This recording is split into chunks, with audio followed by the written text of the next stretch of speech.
Hello and welcome to this week's edition of the National Podcast, normally recorded in our studio at the Bishopbriggs Media Centre, currently recorded from our volunteers' homes. To keep in touch with us, use our social media platforms, Facebook, Instagram and Twitter, which are all at Q and Review. That's CUEANDREVIEW. Or get in touch via information@qandreview.com. That's information@CUEANDREVIEW.com. Please like and share our podcasts and give us any constructive feedback. This article is from The National, date 27th June 2022, from the Politics section. Northern Ireland Protocol, MPs to have say on Boris Johnson's plan, by Angus Cochrane. Parliament is set to have its say on new legislation which would give Tory ministers powers to override parts of the post-Brexit deal on Northern Ireland. Boris Johnson's administration argues the measures to remove checks on goods and animal and plant products travelling from Great Britain to Northern Ireland are necessary to safeguard the Good Friday Agreement and peace and stability, while the EU has branded the move both illegal and unrealistic. Unionist opposition to the imposition of checks, which they perceive as driving a wedge down the Irish Sea, has seen the Democratic Unionist Party DUP refuse to return to the power-sharing executive, leaving the region without a functioning government.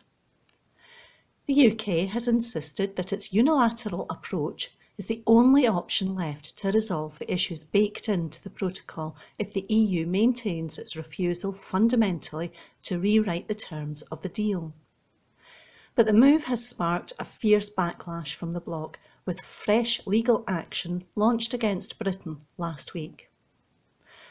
Nicola Sturgeon has warned the move risks a hugely damaging self-inflicted trade war in the middle of a cost of living crisis. The First Minister added that the move may very well break international law. European Commission Vice President Markus Šefčovič indicated further measures could follow if the UK pressed ahead with the bill. The dispute could ultimately lead to a trade war, with tariffs or even the suspension of the entire Brexit deal between the UK and the EU. The Prime Minister played down concerns over legal challenges during a trip to Rwanda earlier this week. "We've got a legal case against us for failing to have proper customs procedures, all sorts of things," he said. As the bill returns to Parliament for its second reading on Monday, MPs will debate its main principles and decide whether it can proceed for further consideration. Foreign Secretary Liz Truss will tell the Commons the legislation is a basis for a durable and sustainable solution that protects the Good Friday Agreement, avoids a hard border, safeguards the EU single market and ensures the integrity of the UK. However, she is likely to be met with a fierce backlash. Kier Starmer had said Labour would axe the proposed laws if it was in power, and confirmed his party will vote against the legislation at Westminster. Šefčovič previously declined to rule out a trade war, saying, "We have to keep all options on the table."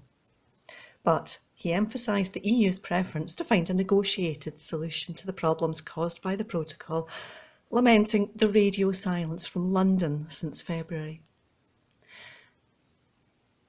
On Sunday, Northern Ireland Secretary Brandon Lewis suggested it was absurd for Europe to issue warnings about a trade war with the UK when they had not fully implemented sanctions on Putin for invading Ukraine.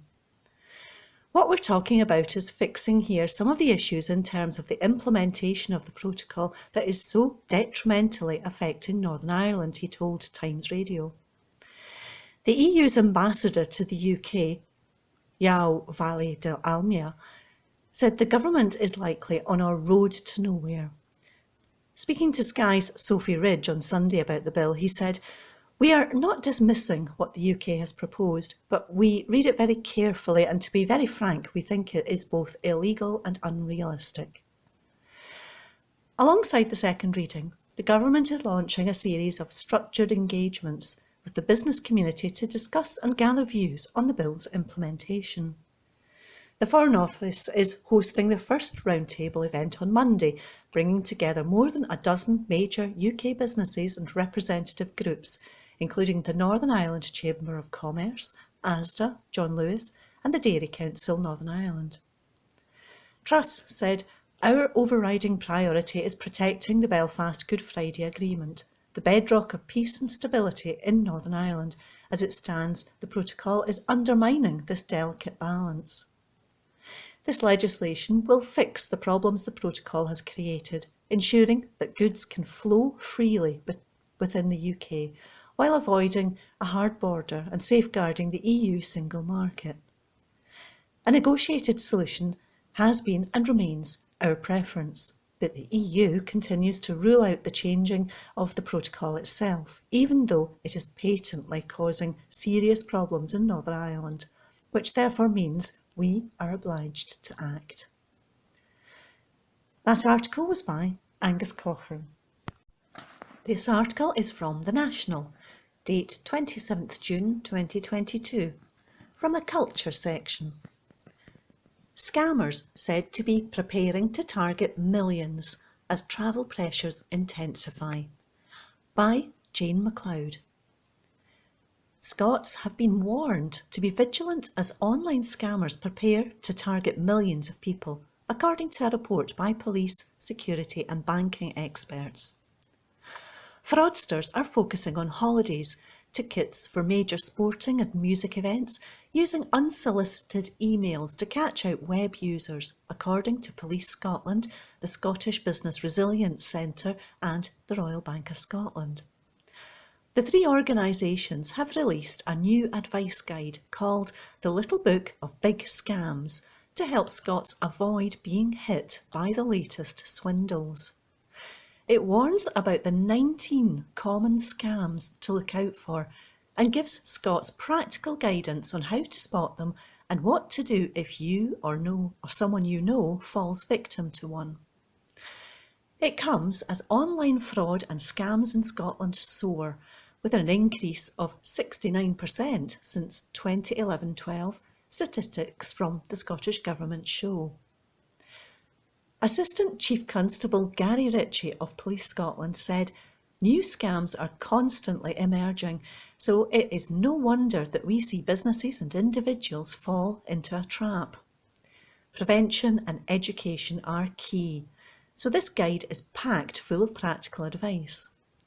The impact can be emotional as well as financial, so I urge everyone to download and share the guide with family and friends so they know what to do and who to call on if they become a victim of fraud this summer."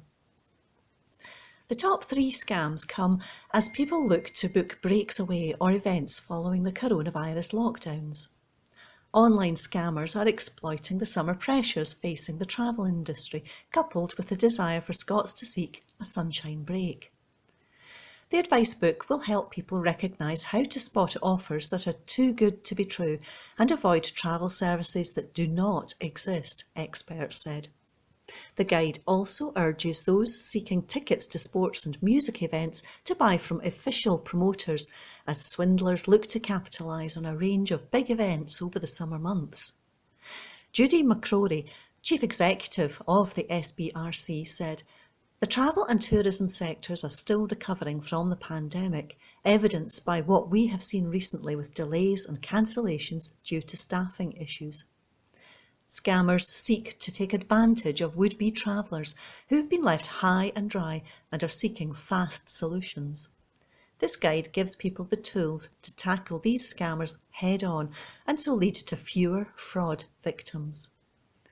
The guide, available to download on the SBRC website, also covers online and cash point fraud, door-to-door scams and romance and dating fraud.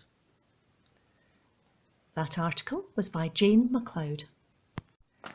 This article is from The National, date 27th June 2022, from the News section. Scottish Ballet scheme aims to help care home residents. By Lucy Scarlett. Scottish Ballet is teaming up with the NHS and a care home group to improve the health of residents through films and audio. The ballet organisation will be piloting the SB Duet scheme in care homes in the Inverclyde Health and Social Care Partnership, working in a partnership with NHS Greater Glasgow and Clyde and Clyde Care Home Collaborative. SB Duet was developed to support the well-being of people with reduced mobility by offering a more accessible movement experience guided by film. The scheme uses 2 10-minute films and audio resources which feature a short excerpt of Scottish Ballet performance footage followed by 5 minutes of gentle guided movement. This can be done safely in bed or at the bedside with a carer, family member or independently.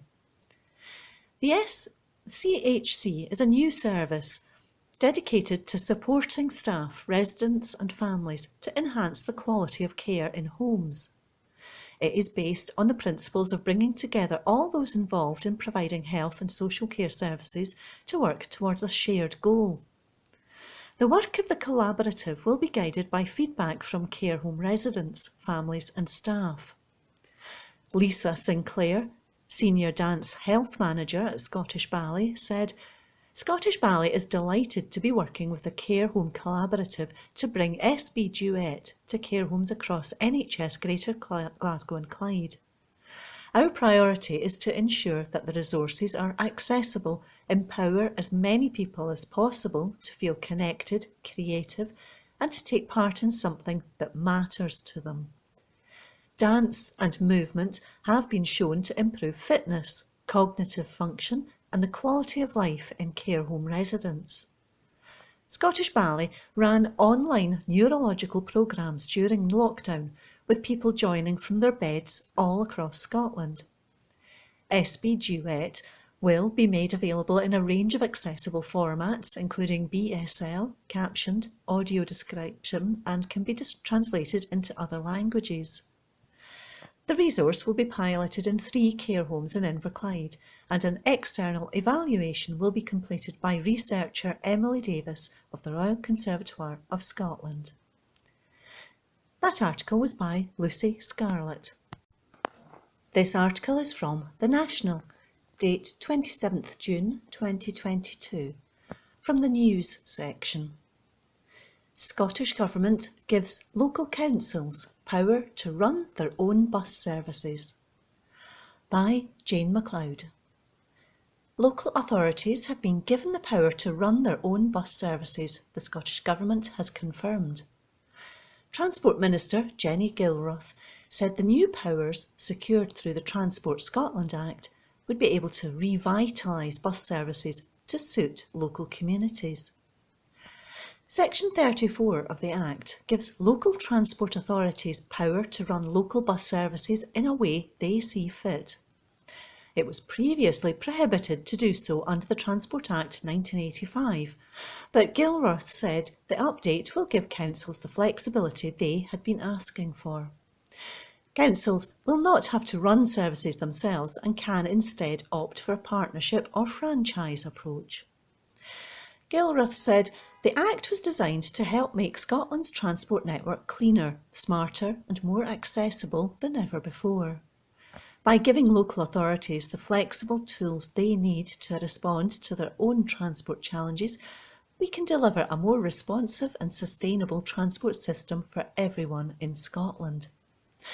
I recognise that not every local authority will want to run their own bus services. What's key is that local authorities will soon have greater tools at their disposal to revitalise bus services where required. By investing over £500 million in long-term funding for bus priority infrastructure, coupled with the rollout of free bus travel to under-22s and significant investment to encourage a shift to zero-emission buses, we're responding to the climate emergency by placing buses at the front of our just transition to a net zero society. That article was by Jane MacLeod. This article is from The National, date 27th June 2022, From the Politics section. Tory spin machine is buckling under the pressure, by Kirsty Strickland. The results of the Wakefield and Tiverton and Honiton by-elections last week were so disastrous for the Conservative Party that they managed to break the usually reliable spin machine. No amount of expectation management in advance could help Boris Johnson save face.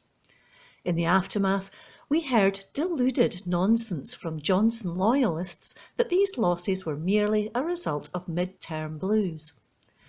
In Tiverton and Honiton, the Lib Dems managed to overturn a huge Tory majority to win the seat.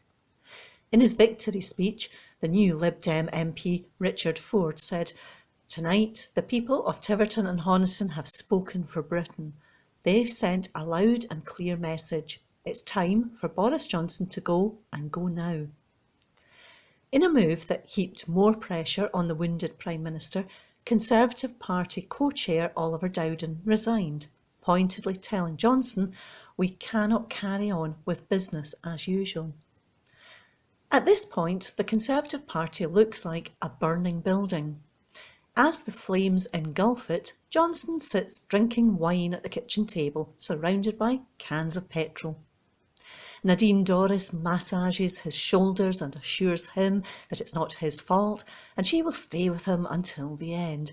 It's mesmerising in a way to see a group of people so comfortable with humiliating themselves in defence of one man. When Johnson is eventually dragged out of Downing Street, either by his party or by the electorate, he should consider a career as a cult leader. He already has a healthy pool of devoted followers to kick things off with. Johnson responded to the by-election losses in a way that was true to form. Initially, he seemed to accept at least some personal responsibility for the results, saying that voters were absolutely fed up hearing about things I stuffed up. Cue much excitement as the media class worked itself into a state of frenzy that the narcissist-in-chief had finally acknowledged that he might have made some mistakes. Of course, it didn't last long. In another interview, he insisted he wouldn't change and that anyone hoping for him to undergo a psychological transformation would be disappointed.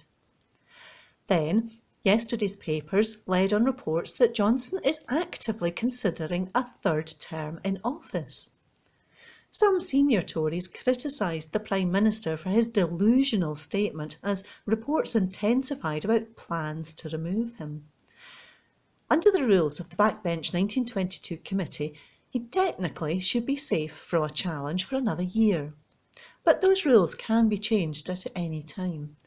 Or the Cabinet could intervene and make it clear to Johnson that it's time to go. Neither of those things seem likely in the short term at least, as the party remains paralysed by indecision and MPs seem content to warm their hands by the inferno of Johnson's creation. It wouldn't be a bad week for the Conservative Party without some idiot MP giving an anonymous quote to a journalist to make it even worse. These lads don't realise that when they open their mouths to defend their man, they help expose the rot that he presides over. One MP told the I newspaper that Neil Parish shouldn't have stepped down after being caught watching porn in the House of Commons in full view of his colleagues. They said Parish shouldn't have resigned. He should have just gone away with his wife for a few weeks and then come back to the job. I don't know why the girls had to speak out like that. The fact that this unnamed MP refers to their female colleagues as girls tells you everything you need to know. He wasn't the only one who blamed the woman who made complaints for the by-election loss. Another said those who reported the MP should feel like a turd in a swimming pool. It seems like Johnson isn't the only one who should be in line for an urgent psychological transformation. It requires a breathtaking commitment to misogyny to ignore the misdeeds of both Parish and Johnson and instead blame the woman who felt uncomfortable at a man watching explicit material while in their company at work. Yesterday, Douglas Ross faced a bruising interview where he was quizzed on the ongoing Boris problem. After flip-flopping on the issue, he has reverted to his original position and now says he doesn't have confidence in Johnson. Asked about whether the Prime Minister is now safe, he pointed out that Theresa May won her no-confidence vote more convincingly than Boris Johnson did, but resigned a few months later. It's not a situation where it's done and dusted and everyone moves on, Ross told The Sunday Show. Those close to the Prime Minister will have to consider what is best for the country.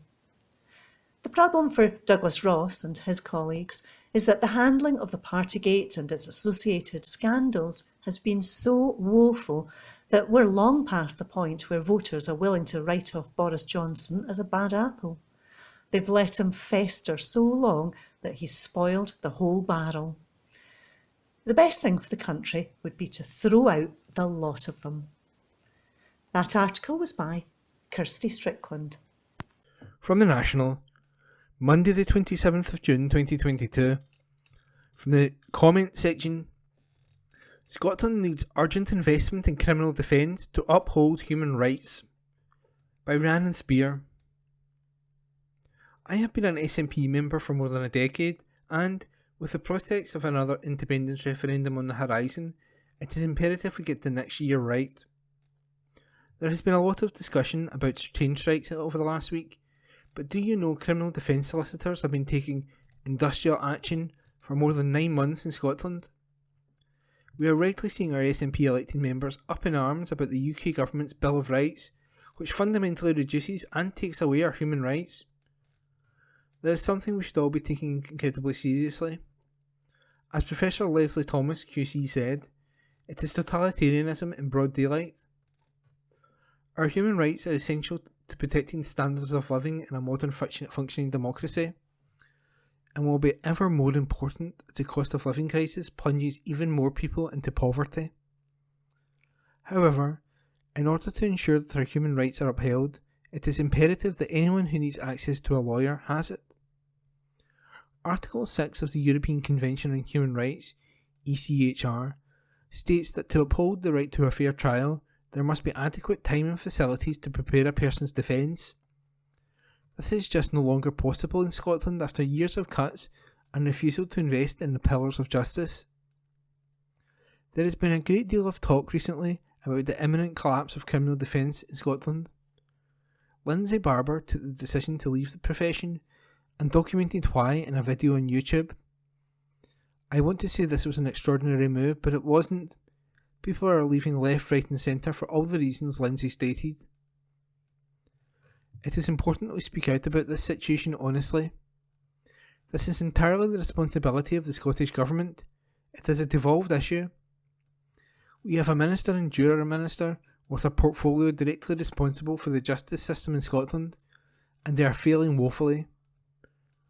The Scottish Government has, year on year, cut the legal aid budget, which ensures that those who cannot afford it will still get access to justice, therefore further widening inequality. The pandemic savaged the courts and judicial system. As we begin to emerge from the pandemic, there is need for investment in reparative work. Instead, Keith Brown is sticking his head in the sand. He is nowhere to be seen. Senior reporters from STV are receiving no reply to requests for interview, with not even a hint of a statement to appease the criticism. Those he represents are crying out for reassurance, and he hasn't even acknowledged the problem. Brown is tweeting and talking about the UK's Bill of Rights and the Nationality and Borders Act, but he isn't talking about the doubling of the number of people currently held in custody on remand awaiting trial compared to pre-pandemic figures, damningly now considered to be the longest periods in Europe. He isn't talking about protecting justice for those that need it in Scotland. Firms across the country are making a decision to stop taking on complex cases on legal aid because they no longer have the resources available to them to prepare a proper defence. This cannot be underestimated. It means people in Scotland in 2022 have no recourse to justice, have no route to representation. While we're having national conversations about better support for those with addiction and mental health problems, When these same people enter the judicial system, they are forgotten. They are subjected to cycles of criminalisation without proper representation or defence. The Scottish Government has led the way with new legislation to protect victims of domestic abuse and sexual violence, and has explained definitions to reflect coercive control, acknowledging the reality of abuse is not just physical. However, without proper funding in place for defence, there's no trial. With defence lawyers in short supply, trials are being postponed with no justice for anyone, and a continued cycle of re-traumatising those involved at the expense of the public purse. The economics of this doesn't work or make sense. Holding people in custody, awaiting trial for longer than necessary, is a threat to their human rights, but it's also really expensive, as is repeatedly calling cases only for them to be knocked out on due to a lack of resources. It costs money and further wastes a clogged up court's time. We currently need a Justice Secretary to be present, engaging and ready to solve the challenges that the judicial system in Scotland faces. The solutions are there, but the justice sector needs a minister who will come to the table and acknowledge the grave situation we are in. It's time for Keith Brown to decide whether he's ready to come to the table or stand aside and let someone else step in. And that was a comment piece by Rhiannon Spear. From the National, Tuesday the 28th of June 2022. In the news section, Better Together advisor admits UK must change, but says Indirect 2 should not happen. By Steph Braun, multimedia political journalist. A former Better Together campaign advisor has insisted the UK needs to change, but Scotland should not get a second independence referendum. Jim Gallagher said in a BBC interview on Tuesday that people in England and Scotland want to see the same transformation in the UK, and Scots could lead on that. But he continued to insist people north of the border did not want the referendum Nicola Sturgeon is offering, even in the wake of Brexit, which he said was a bad mistake. Appearing on the Good Morning Scotland show alongside former Yes Scotland chief executive Blair Jenkins, Gallagher argued what Scots would prefer is to find a way to get a better Scotland and a better Britain. He said, "I don't think it's a question of England and Scotland being different politically. When you look at Scottish opinion and English opinion, there are people all across England whose view about the change that we need in the UK is exactly the same as the people in Scotland. People in the north of England, people in the cities, people in Newcastle view London government exactly as people in Scotland do. The UK is going to have to change, and Scotland can be part of that change, maybe even lead it. What the Scottish people actually want is to find a way to get a better Scotland and a better Britain.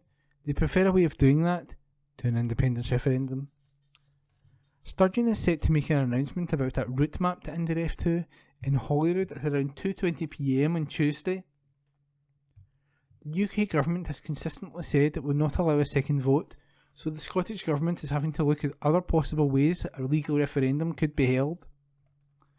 The vote in 2014 was held because of Westminster granted a Section 30 order, handing over referendum powers to Holyrood, but it is not anticipated this will happen this time around, given Boris Johnson's repeated claims that now is not the time. Given that the majority of Scots did not vote for Brexit, the argument that the Scottish Government is making is that there should have been a fundamental change of circumstances since the last poll in 2014, so people should be given another chance to have their say on independence.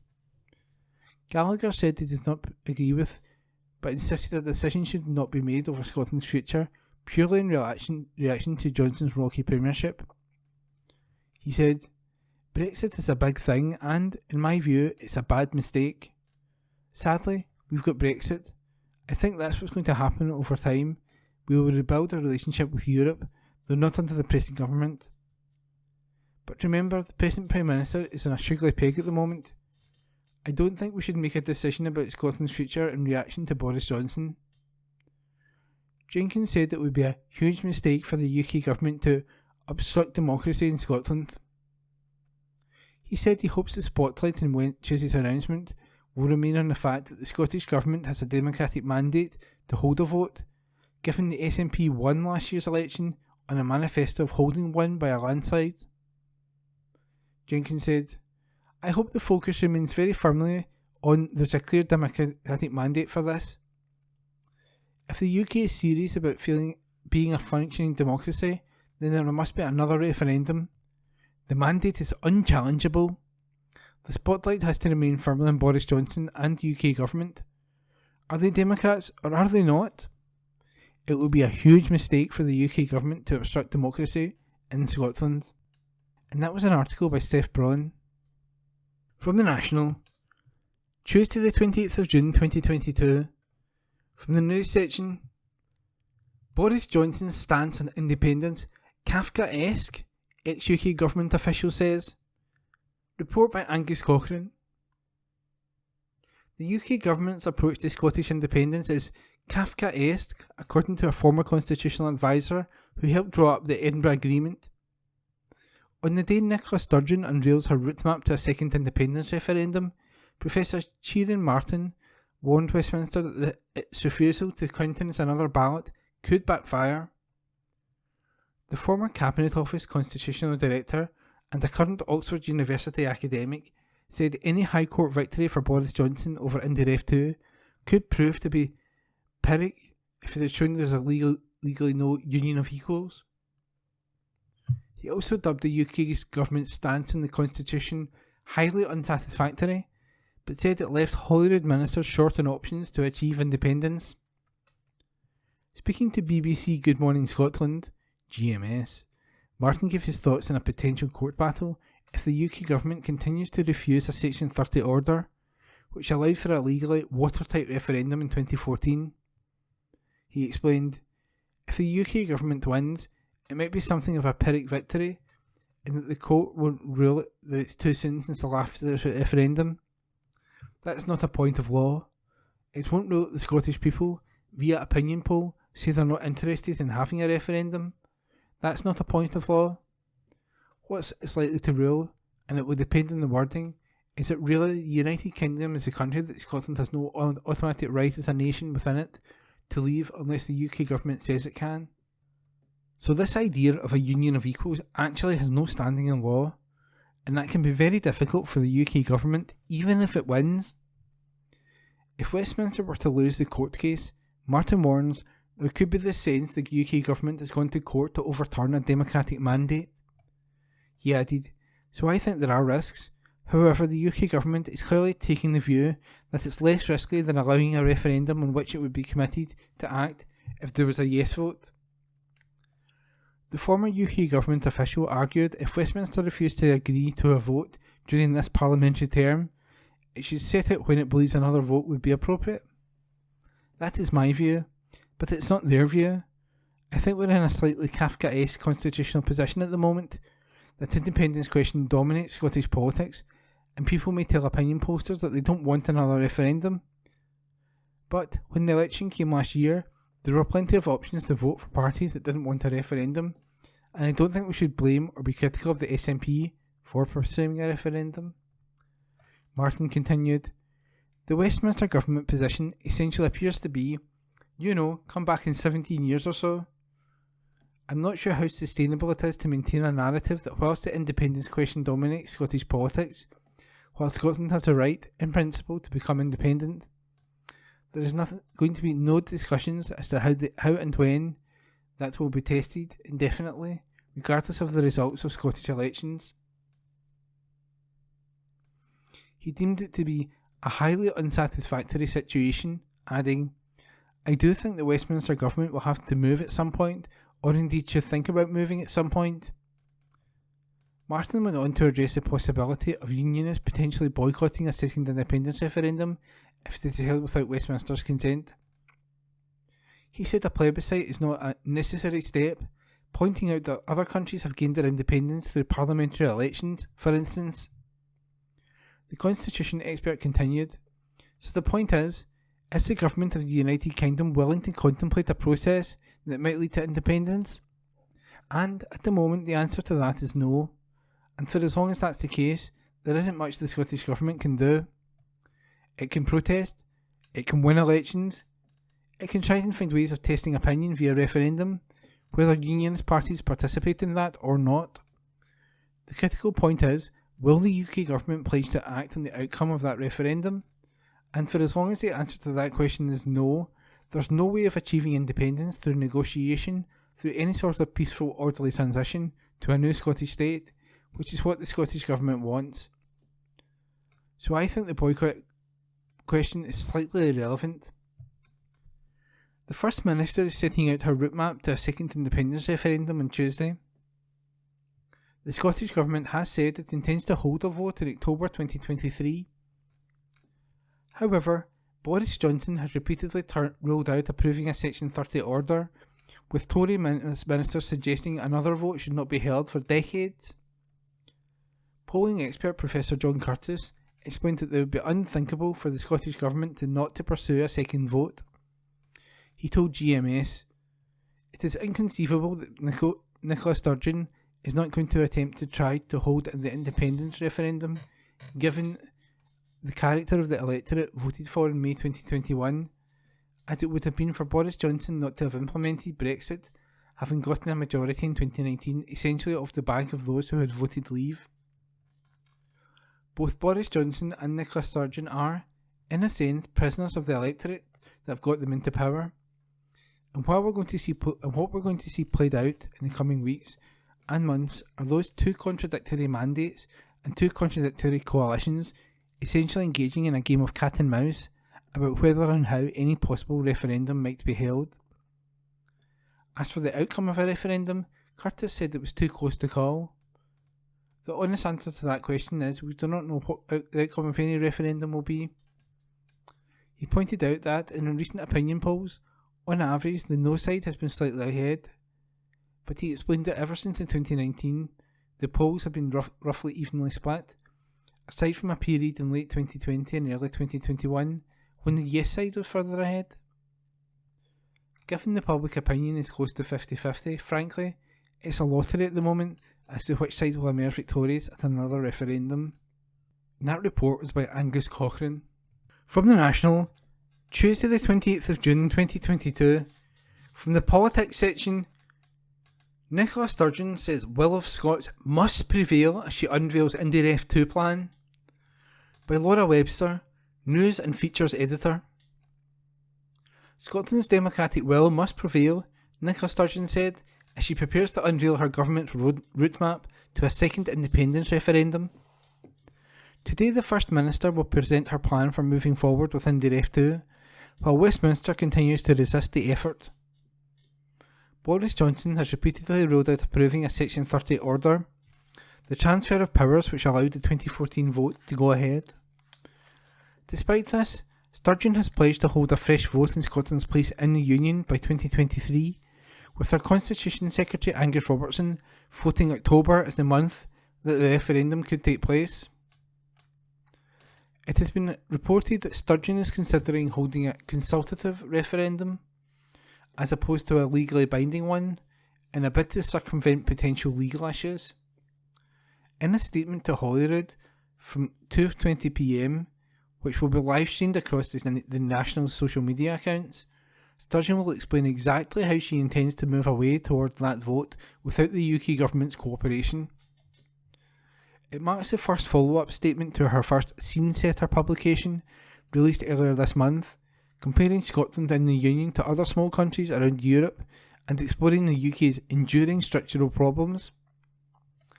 The people of Scotland have elected a parliament committed to giving them a choice on independence, and so that democratic will must be respected, the First Minister said last night.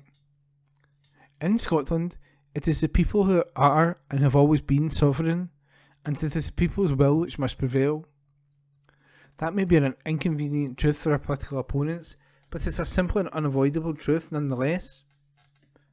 Sturgeon added that the Tories repeatedly ruling out IndyRef 2 will only weaken the government's standing with its own people and on the international stage. Bluntly, the UK government is in no position to lecture any other country about the need to respect democratic norms if it is intent on trying to thwart democracy at home, she said. And, because we live in a democracy where election results still matter, continued efforts to thwart the will of the people must, and will, fail.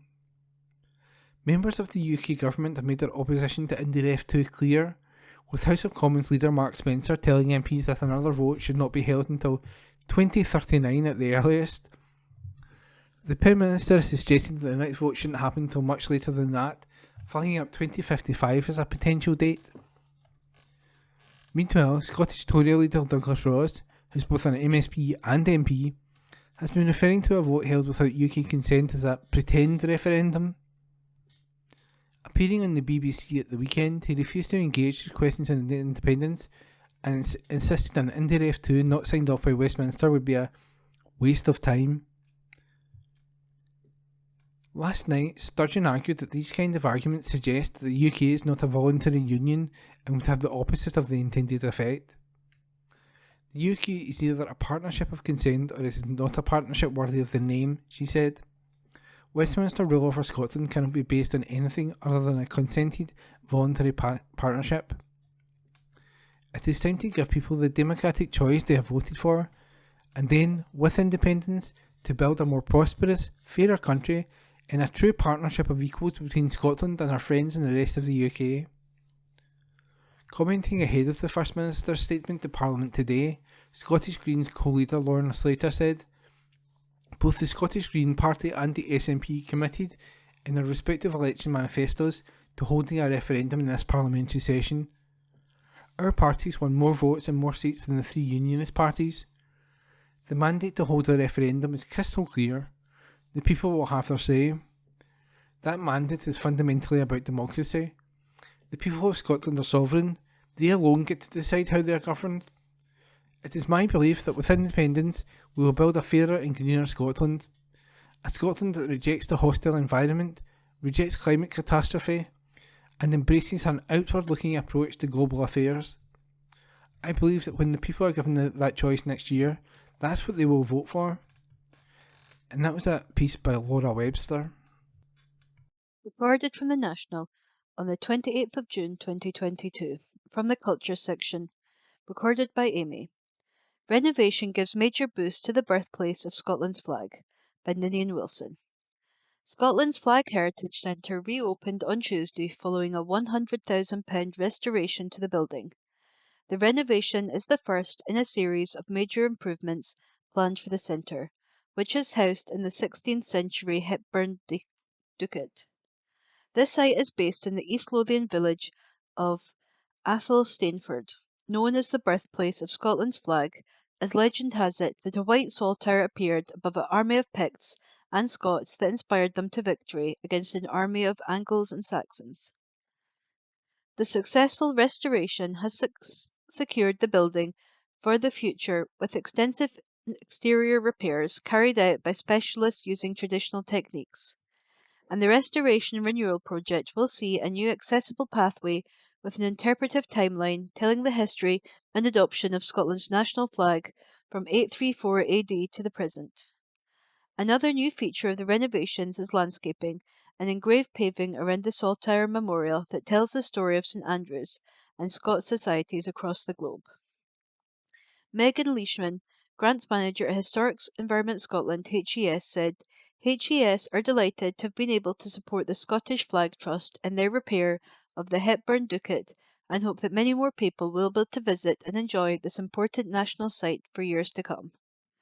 David Williamson, Chair of the Scottish Flag Trust, said, "This has been a major project and great to see the building restored and looking its best. With the building secure, we hope the public will get behind our funding drive at saltire.scot to radically improve the birthplace of Scotland's flag." That article was by Ninian Wilson. Recorded from the National on the 28th of June 2022, from the Culture section. Recorded by Amy. Scammers said to be preparing to target millions as travel pressures intensify, by Jane MacLeod. Scots have been warned to be vigilant as online scammers prepare to target millions of people, according to a report by police, security and banking experts. Fraudsters are focusing on holidays, tickets for major sporting and music events, using unsolicited emails to catch out web users, according to Police Scotland, the Scottish Business Resilience Centre (SBRC), and the Royal Bank of Scotland. The three organisations have released a new advice guide called The Little Book of Big Scams to help Scots avoid being hit by the latest swindles. It warns about the 19 common scams to look out for and gives Scots practical guidance on how to spot them and what to do if you or someone you know falls victim to one. It comes as online fraud and scams in Scotland soar, with an increase of over 69% since 2011-2012, statistics from the Scottish Government show. Assistant Chief Constable Gary Ritchie of Police Scotland said, "New scams are constantly emerging, so it is no wonder that we see businesses and individuals fall into a trap. Prevention and education are key, so this guide is packed full of practical advice. The impact can be emotional as well as financial, so I urge everyone to download and share the guide with family and friends so they know what to do and who to call on if they become a victim of fraud this summer." The top 3 scams come as people look to book breaks away or events following the coronavirus lockdowns. Online scammers are exploiting the summer pressures facing the travel industry, coupled with the desire for Scots to seek a sunshine break.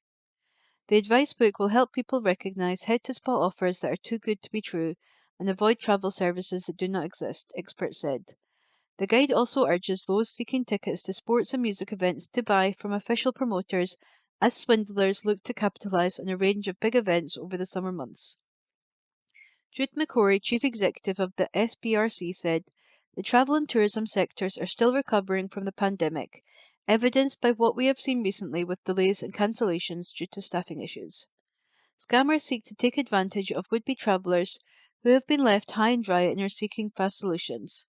This guide gives people the tools to tackle these scammers head-on and so lead to fewer fraud victims." The guide, available to download on the SBRC website, also covers online and cash point fraud, door-to-door scams and romance and dating fraud. The article was by Jane MacLeod. The National Politics on Wednesday the 29th of June. Anger sparked over Michael Gove hosting Islands Forum meeting on Orkney. An article written by Ninian Wilson. A backlash has been sparked over Michael Gove's decision to host the first of the UK government's Island Forum meetings on Orkney. The meeting has been set up by Levelling Up Secretary Michael Gove and looks to bring communities together and give our islands a stronger voice. Mr Gove will chair the meeting in September with representatives from island communities from Scotland, England, Northern Ireland and Wales invited.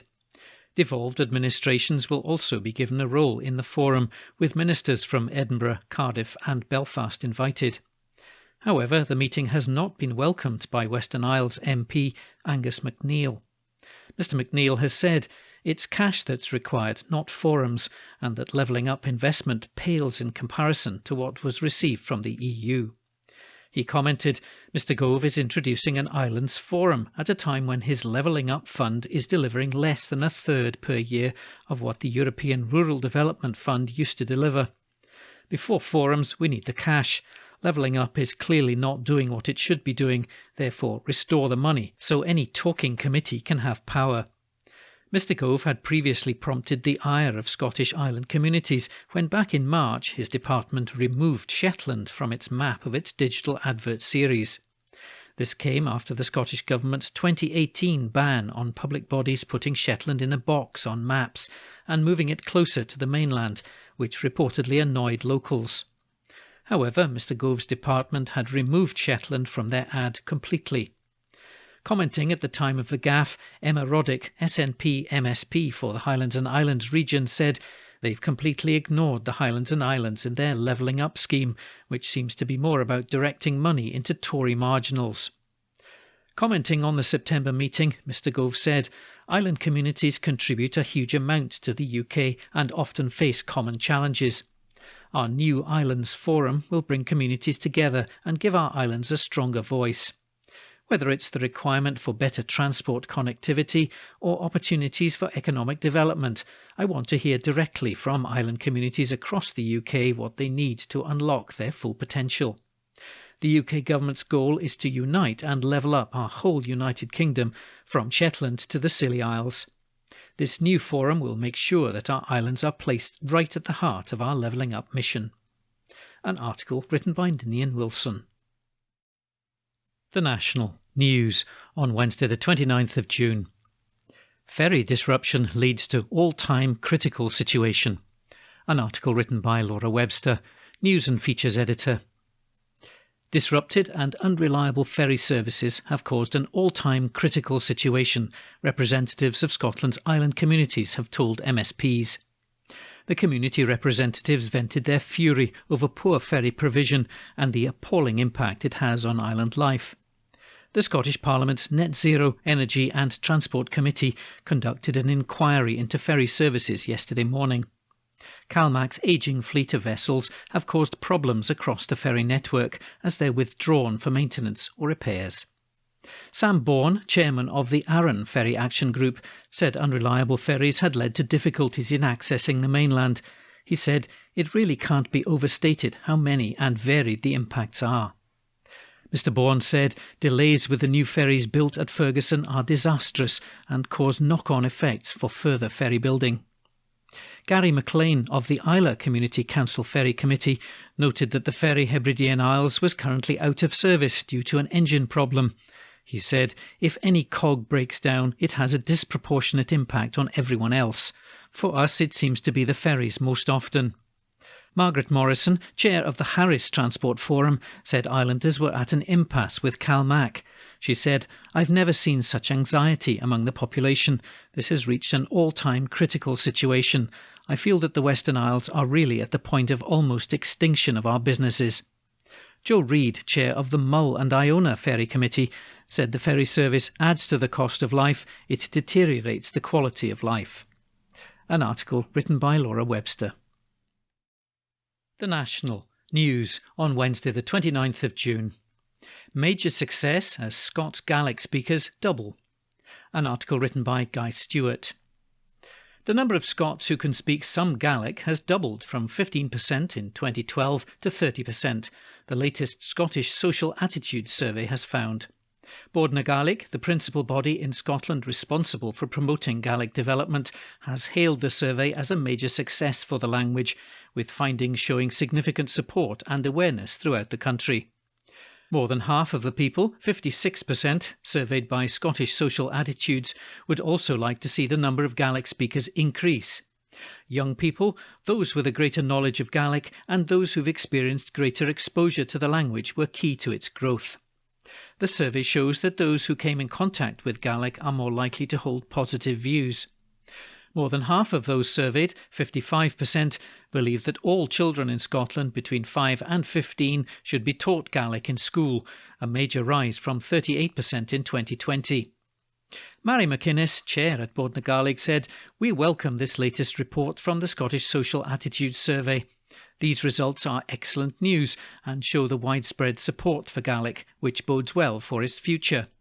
The rise in the usage of Gaelic is vital to preserving and growing the language for years to come, and we'll continue to work tirelessly to provide support and solutions to help continue this growth."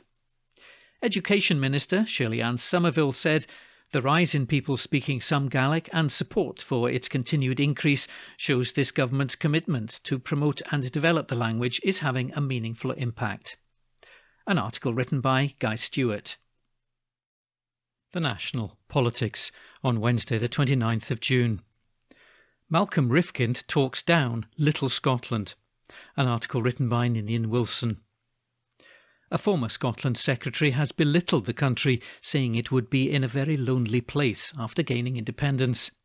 The comments follow the First Minister Nicola Sturgeon setting out her roadmap to an independence referendum in Holyrood on Tuesday, declaring a date of October the 19th next year. The bill to set the vote in motion has been referred by the Lord Advocate to the Supreme Court. Miss Sturgeon's announcement has prompted both celebration and outrage across the political spectrum in Scotland. And former Cabinet Minister Sir Malcolm Rifkind spoke out against Miss Sturgeon's plan on BBC Radio 4, referencing Scotland's population as he talked down the country. He said, "Now that the United Kingdom is not in the EU, if Scotland breaks away, first of all, it will neither be in the United Kingdom internal market nor the European internal market. It would take them years to be accepted as a member of either, so Scotland, little Scotland with 5 million people, my country of birth, would be in a very, very lonely place, neither able to have a free market with the rest of the UK nor with the European Union, at least for a good number of years." He also described Miss Sturgeon's plan for a second referendum on Scottish independence as a neverendum as he made the case against it. He said, "She has a mandate to ask for a referendum. She doesn't have a mandate to deserve a referendum. You don't have referendums in countries every few years until the side that wants independence hope they might one day win. That's what's called a neverendum, not a referendum." Mr. Rifkin's political career includes being caught up in a scandal after he was recorded offering access and influence for cash by Channel 4's dispatches. Reporters, posing as Chinese investors, filmed him alongside Jack Straw as the two high-ranking former foreign secretaries were asked about a supposed board vacancy. They were both cleared of wrongdoing after the parliamentary watchdog found no breach of the rules on paid lobbying. An article written by Ninian Wilson. The National News on Wednesday the 29th of June. Post office workers vote to strike over pay. An article written by Rebecca Carey, SEO journalist. Post office workers have voted for a fresh one-day strike amid a dispute over pay. Communication Workers Union, or CWU, members at more than 100 Crown post offices, which are the larger branches often cited on high streets, are set to walk out. The Crown post offices will close for a day as workers strike against a massive real terms pay cut. The union members have rejected a pay offer that's said to be worth 3% with effect from April and a £500 lump sum, since the CWU says this was well below inflation. The upcoming strike, scheduled for July the 11th, will be the third national strike by post office workers this year. CWU Assistant Secretary Andy Fury said, "No worker wants to be in this situation, but post office bosses can't be surprised that callous decisions are challenged by our members. This dispute is about dignity and respect for hard-working employees, essential public servants who, as key workers, provided unprecedented customer service during the pandemic. Our members feel betrayed and will not tolerate their living standards being smashed by people in charge of a public service that, due to our members' efforts, made tens of millions of pounds in annual profits. There's more than enough money for a reasonable pay rise. Implementing this pay cut is a management choice, not a necessity." A post office spokesman noted that they were disappointed in the CWU's decision, but remained hopeful that a pay agreement could be agreed soon. The spokesperson added, "We want to assure our customers that the vast majority of our 11,500 branches are unaffected by the CWU decision to strike on July the 11th and will be open throughout the day. There are 114 branches, typically in city centres, that are directly managed by Post Office, and on previous strike days, over a third opened as usual." An article written by Rebecca Carey. The National News on Wednesday the 29th of June. Scottish employers and employees feel the impact of rising skills shortage. An article written by Greg Bremner. Scottish firms are concerned about skill shortages, reduced output, growth profitability and staff well-being amid the impact of Brexit, COVID-19 and the war in Ukraine. The findings were revealed in the Open University's Business Barometer 2022 that surveyed 1,300 employers in partnership with the British Chambers of Commerce and found that 84% of Scottish organisations are concerned about skill shortages, reduced output, growth profitability and staff well-being. In last year's report, skill shortages were identified by 62% of employers. This year it's up to 70%, and many employers will increase investment in staff training to tackle the knock-on effect on staff morale, well-being and increased workload on other staff. David Allen, Senior Partnerships Manager at the Open University in Scotland, said, "Critically, staff in Scotland seem to be under more pressure than staff elsewhere in the UK as the skills shortage increases workload and harms employee well-being." Many of the reasons for the skills shortage in Scotland are historic, but COVID-19, Brexit, the war in Ukraine and rising costs are contributing to the problem as the smaller pool of labour demands higher wages and different working conditions to those that were the norm pre-pandemic. Russell Borthwick, Chief Executive of Aberdeen and Grampian Chamber of Commerce, said, "By 2030, a fifth of Scotland's population will be of retirement age, and by 2050 this will be 1/4, while population growth since 1970 is only 5%, well behind peer nations." As we attempt to recover from the pandemic and grapple with the impact of geopolitical events, these worrying statistics, together with the results of this survey, confirm that labour and skill shortages are worsening, acting as a dangerous drag on economic recovery and growth. Workforce and skills planning has never been more important, and it's vital that policymakers, employers, our education system and training providers work meaningfully together to ensure our businesses have access to the people and skills needed to achieve our economic potential. An article written by Greg Bremner. The National News on Wednesday the 29th of June. Scottish Government review of minimum unit pricing for alcohol now underway. An article written by Steph Braun, multimedia political journalist. A review is now underway on minimum unit pricing for alcohol in Scotland after it was delayed by the pandemic. Scotland became the first country in the world to bring in minimum unit pricing for alcohol in May 2018, with it currently fixed by the Scottish Government at 50 pence per unit. It was brought in a bid to save lives and reduce hospital admissions. While the move has helped reduce alcohol sales to their lowest since records began, Scots are still drinking almost a third more than the low-risk drinking guidelines of 14 units per adult per week. With inflation continuing to rise, there are calls for the 50 pence per unit limit to be hiked to ensure the desired effect is not subsumed by soaring living costs. Charity Alcohol Focus Scotland wants to see minimum unit pricing uprated to at least 65 pence to ensure it keeps pace with inflation, and Chief Executive Alison Douglas said it should be index-linked going forward. Public Health Minister Marie Todd announced in Parliament yesterday that a review of the unit pricing is now underway and should be completed by the end of next year. She said the introduction of minimum unit pricing, or MUP, for alcohol in Scotland has helped reduce alcohol sales to their lowest since records began. I'm encouraged by this downward trend in alcohol consumption. However, Scots are still drinking almost 30% more than the low-risk drinking guidelines of 14 units per adult per week. Ms Todd added, a review of the current level of 50 pence per unit was delayed by the pandemic. This extensive exercise is now underway, and I can confirm it will be completed in late 2023.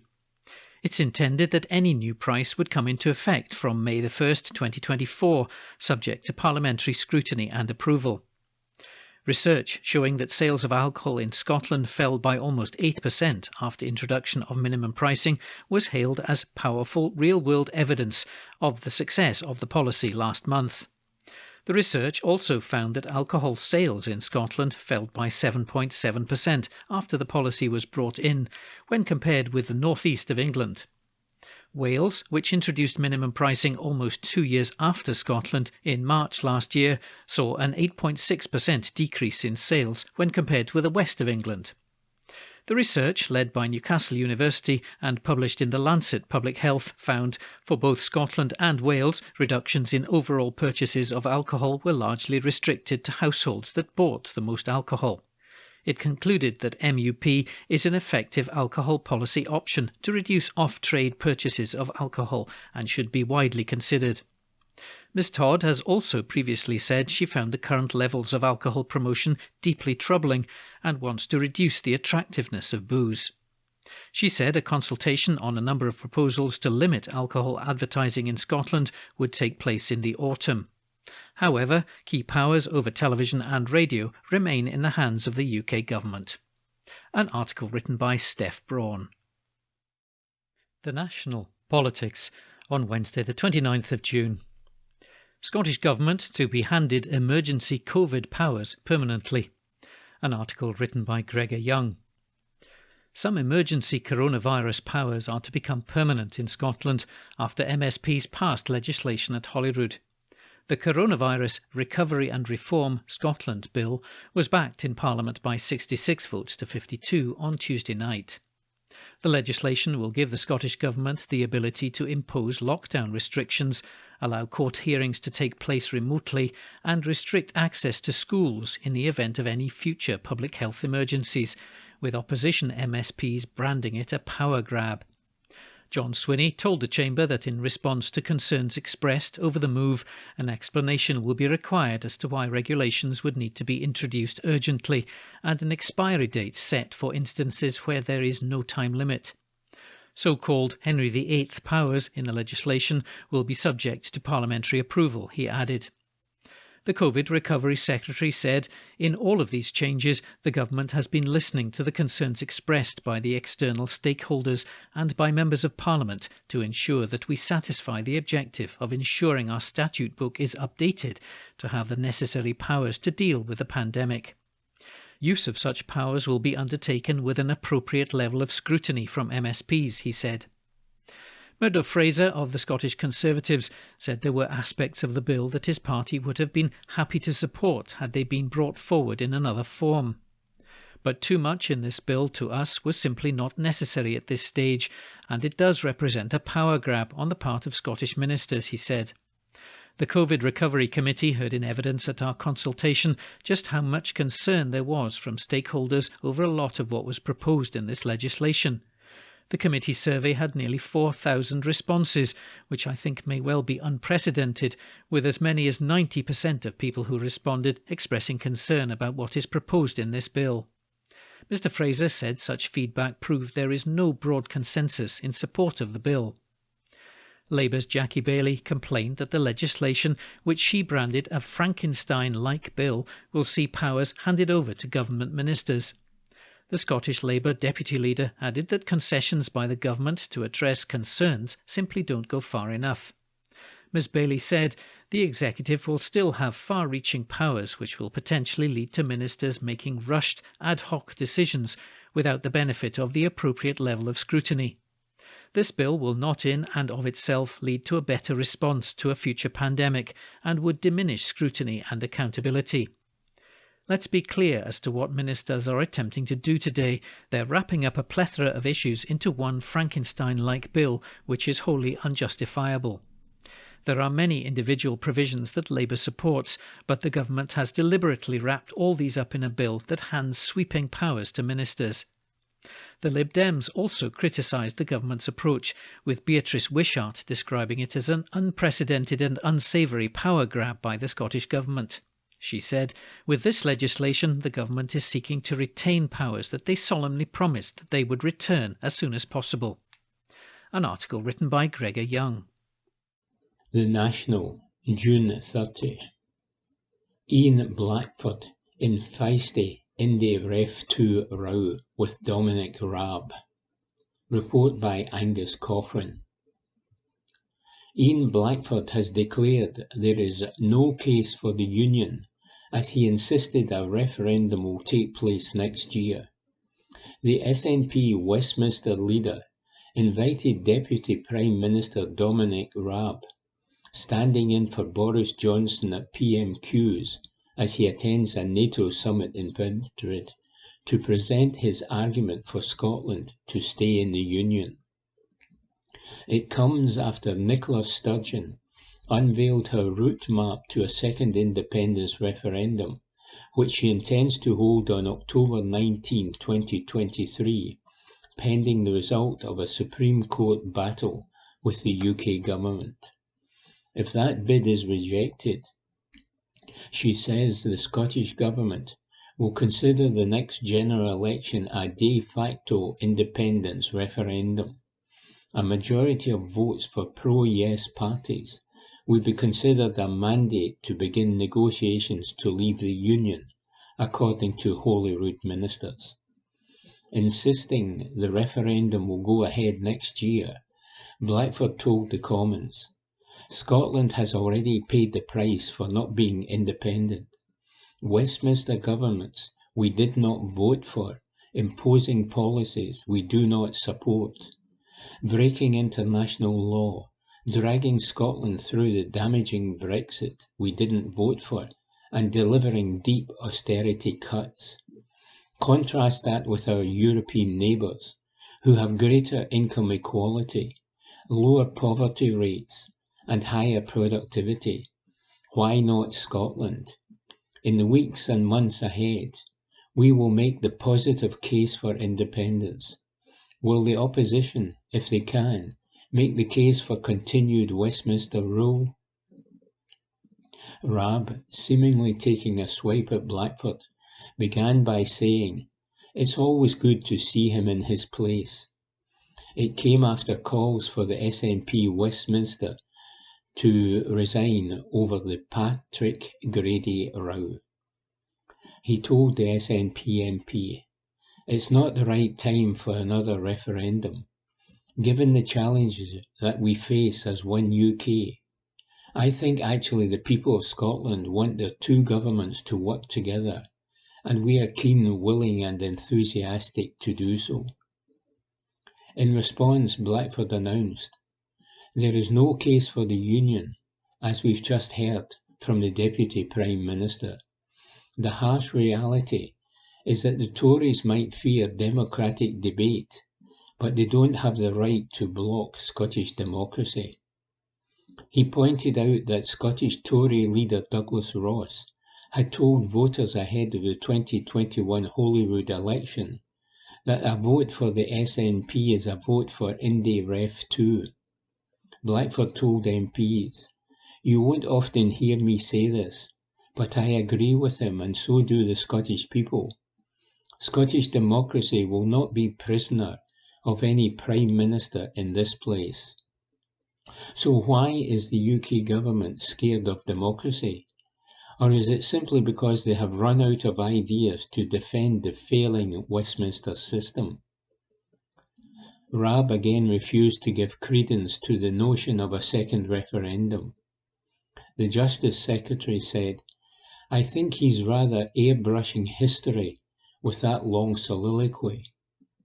He insisted Scotland is facing a huge tax burden imposed by the SNP and concerns over educational standards. And he added, "I think the people of Scotland expect their government in Holyrood and in Westminster to work together to tackle the issues facing them in their day-to-day lives."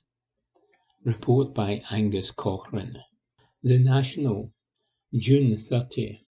Scotland provides £65 million in military aid to Ukraine.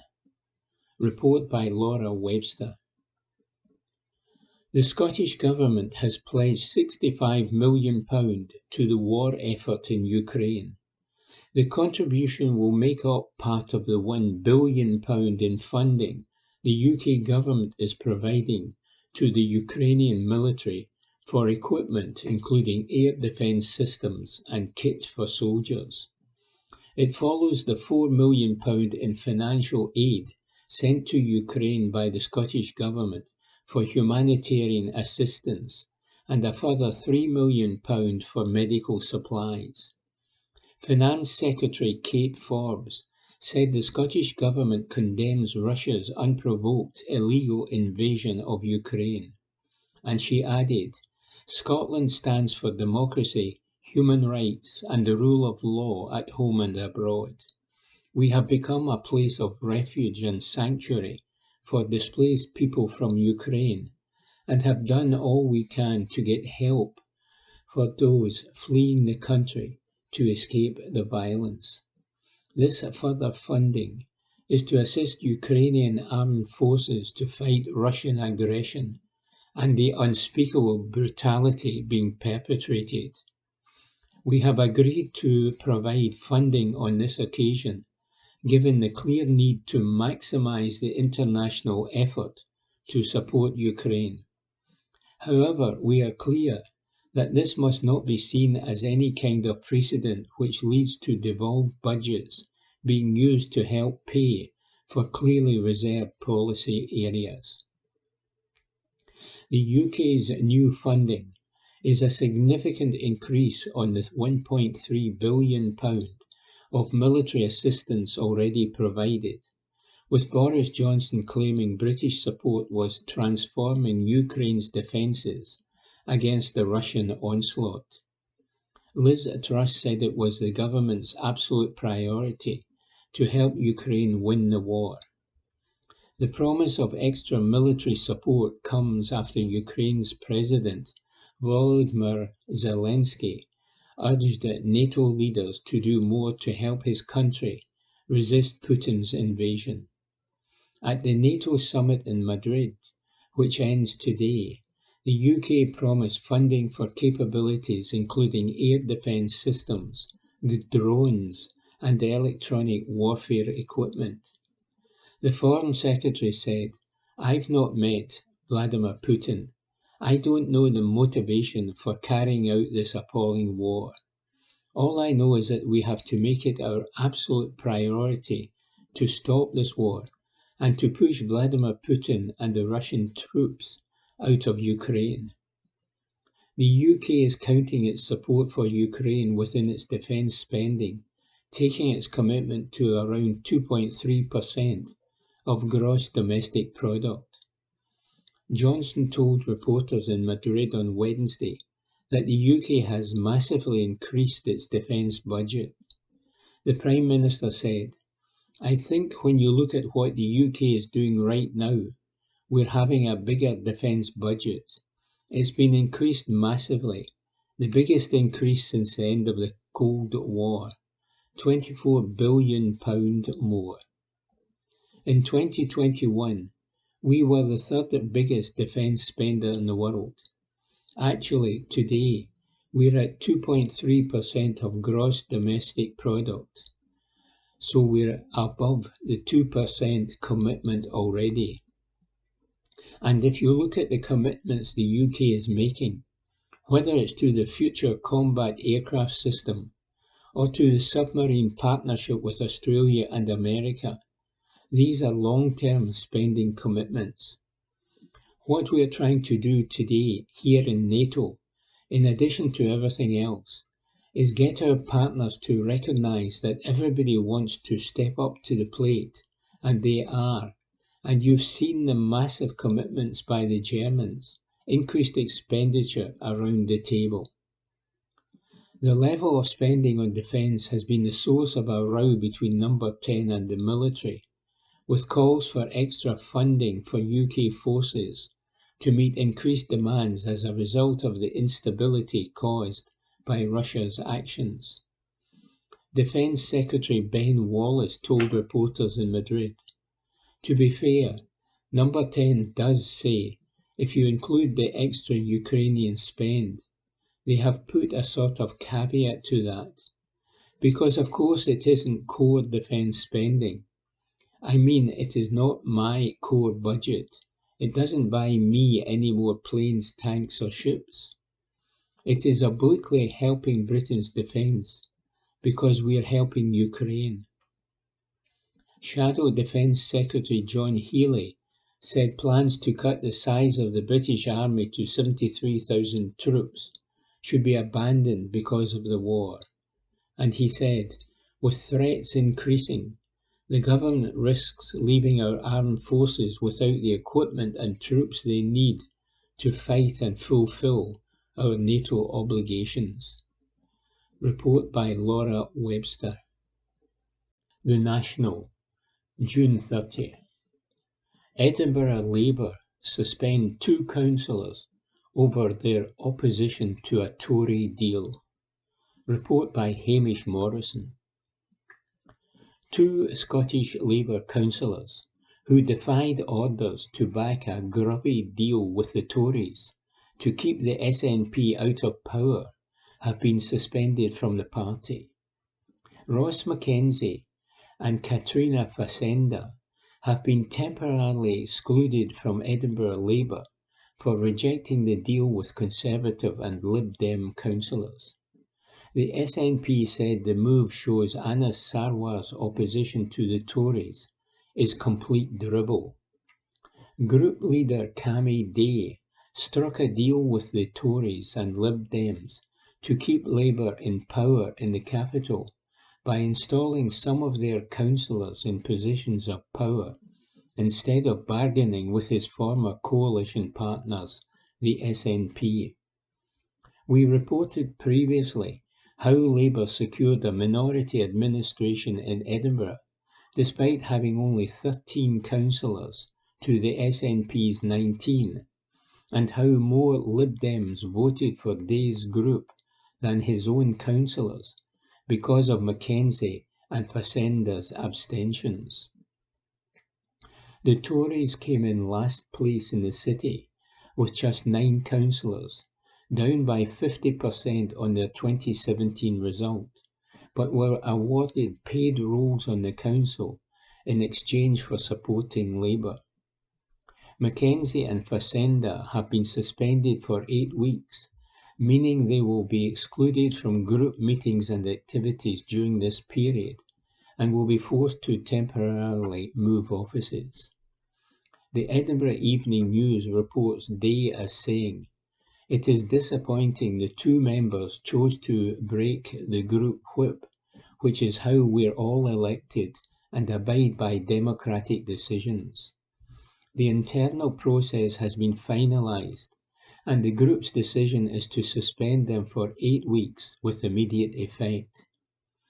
In a joint statement, the 2 councillors said, "We respect the outcome of the disciplinary process, which has been conducted in good faith, but collective responsibility requires internal democracy and accountability.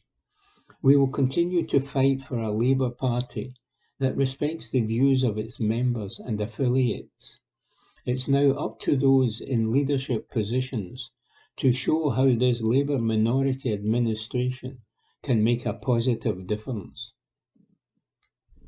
Gordon MacDonald, the SNP MSP for Edinburgh Pentland, said, "All Anas Sarwar's talk about standing up to Boris Johnson is being shown to be more hollow by the day, as his party stands shoulder to shoulder with the Tories at every opportunity, whether it be in council chambers, the fight for fair pay for workers, or standing in the way of Scottish democracy. People across Edinburgh sent the Tories a clear message less than 2 months ago, but Labour have chosen to ignore it and punish those who have chosen to respect it. All Anas Sarwar's talk of opposing the toxic Tories is complete drivel, and people across Scotland should be in absolutely no doubt that the only way to escape the devastating consequences of Westminster control is for Scotland to become a normal, independent country." Figures within Scottish Labour have also been critical of the move, and others like it across the country, with the North East MSP Mercedes Villalba saying, "No Labour representative worth the name would ever put Tories in power."